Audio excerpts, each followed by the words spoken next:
Welcome, and thank you for tuning in to this week's episode of Nurse Julia Report. Today, we'll be taking a look at the Romberg test, why it's done, how it's done, and what it means. Let's take a closer look. The Romberg test is a neurological assessment that examines an individual's ability to stand still, unassisted, under certain specific test conditions. The purpose of this assessment is to test the vestibular system, vision, and proprioception, the sensory inputs that affect balance. The test is performed by having the individual stand stationary with their feet together and their eyes either open or closed. At first, the individual stands with their feet together, hands at their sides, and eyes open. Next, the individual closes their eyes while the examiner observes for signs of instability for a full minute. Maintaining balance while standing relies on intact sensory pathways, sensory motor integration centers, and motor pathways. The conditions where eyes are open demonstrate that at least two of the individual's three systems being tested are intact. So, when the visual pathway is removed, by having the individual close their eyes, the other two systems are left to maintain balance. So, if closing the eyes causes the patient to sway or fall, it means that two of the three systems are defective. So, you might be wondering when you would use this test in the clinical setting. The Romberg test is just a small part of a complete neurological exam. The test assesses the integrity of the dorsal column, medial lemniscus, and tests for cerebellar or vestibular diseases. The Romberg test is indicated in patients with imbalance, dizziness, and falls. The test can be used as follow-up assessments for patients with balance or proprioception impairments by comparing several different assessments with each other. It can also be used to assess certain cranial nerves. A positive Romberg's test will show wide base gait in patients with back pain and has been shown to be 90% specific for lumbar spinal stenosis. The test can also be used to indicate possible drug or alcohol impairment while driving, and even neurological decompression sickness. So, you may be wondering how this test is useful to those working in the healthcare field.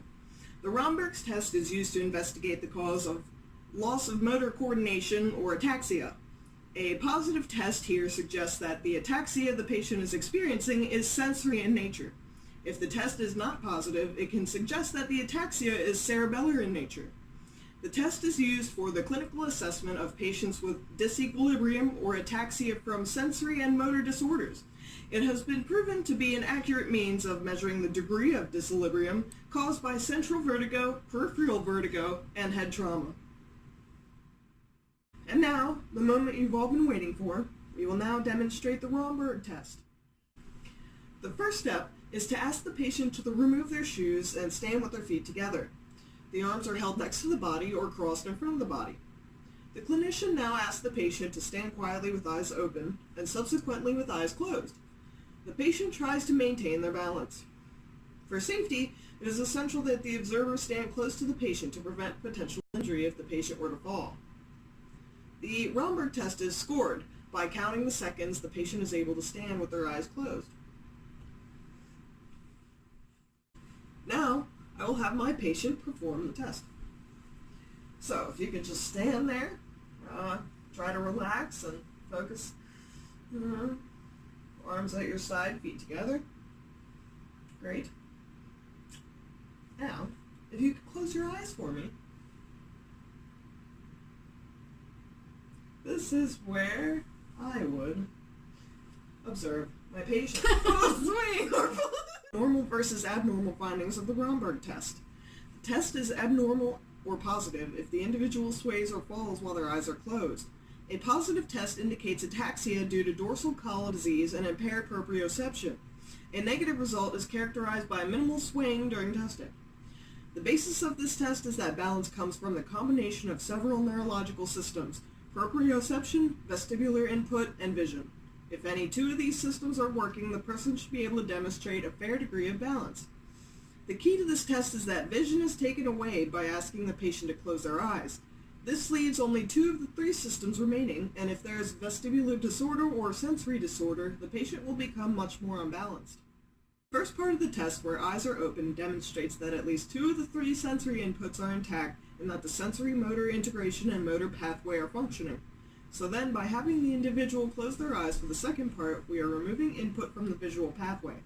If balance is maintained, the proprioceptive and vestibular pathways are intact. However, if proprioception is defective, two of the sensory inputs would be absent, causing the subject to sway or fall. So, conditions that would cause a positive result are those related to disease of the posterior aspect of the spinal cord, inner ear problems, or disease of the cerebellar region of the brain. Disease in the posterior part of the spinal cord causes the nerves that usually sense position in the legs to fail. This makes it difficult to communicate with the brain in order to maintain a standing position. Issues with the workings of the inner ear can cause a positive result because that part of the body helps to maintain balance.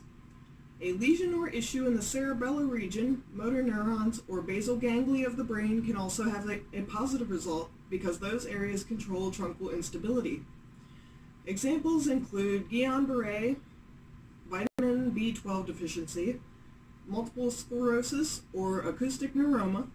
In the case of our patient, Allie has 2 hemangioblastomas in the cervical and thoracic region of her spinal cord and 2 in the cerebellar region of her brain. So, some additional questions or techniques that could be used in conjunction with the Romberg test are as follows. The Romberg test is a physical maneuver done as part of a thorough neurologic exam. Just a small part. There is a modified version of this test that assesses the individual in 4 conditions. The conditions that are tested are based on standing either on a firm or compliant surface with the individual's eyes open or closed. So the 4 are eyes open, firm surface, eyes closed, firm surface, eyes open, compliant surface, and eyes closed on a compliant surface. Another variation of the test is called the sharpened Romberg test and consists of narrowing the subject's base of support by having them stand in a heel position.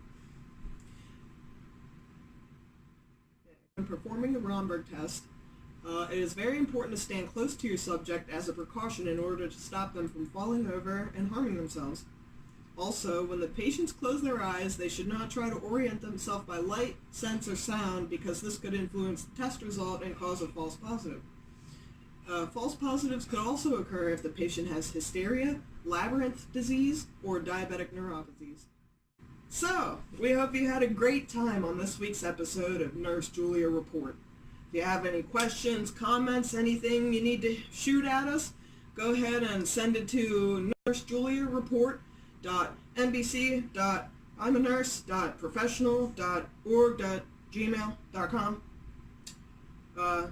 We'll see you next week. Bye. Bye. Da da da da, Nurse Julia.